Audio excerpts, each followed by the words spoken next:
Yo, let's see if we can do a 3-minute rant. Raving Evangelist unedited. Good evening. Let me show you how these guys are trying to trick you.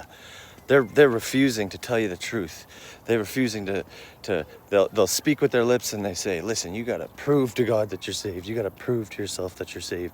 You got to prove to everybody else that you're saved.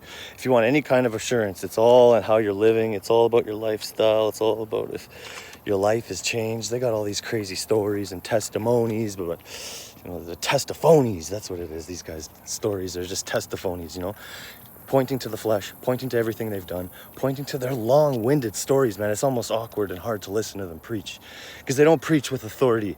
They preach as though they're speaking about themselves. Man, Jesus even says, if I come seek my own glory, he came to seek the glory of the one that sent him. That's God saying that. This is what these guys are doing. They're always trying to put you in the camp of, how are you doing, by the way, with it? You know what I'm saying? That's just it. You know, people walk away because they're like, I can't even do it. I can't keep it up. You know, I did a video on this. It's like, they know something inside of them. Something's not right with this message.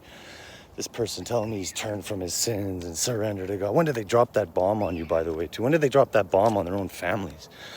You know, you raise your kids in just simple faith and belief, I hope. But no, you start teaching the law, this kind of crazy stuff to them, that they got to keep all this stuff. I literally heard a pastor today, man, I'm not going to preach the name, but he literally said, you got to keep the law, man.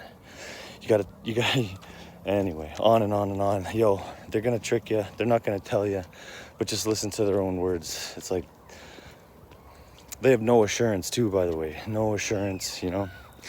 And they're doing the craziest of things behind the scenes, you know, you just don't know it, right? Whether in word, thought, or deed, or it's in the inclination of the heart. You know, you sin in the least, you're guilty in all of it. Point blank. They compare themselves to the murderers, right? You can't just believe and be a murderer. Well, you can't just believe and break the commandments every single day like you do. They'd be like, I don't. I'd be like, yes, you do. Yeah, you do. You look with lust and you're angry and you got murder in your heart, and if you're not doing any of that, you got some kind of worry or fear, or you're not doing what you should be doing, you're doing what you shouldn't be doing. There's something. Laziness, tiredness, slothfulness, you got some kind of anger, some kind of unforgiveness, whatever it is, you got something. Don't pretend you don't got nothing, you know what I'm saying?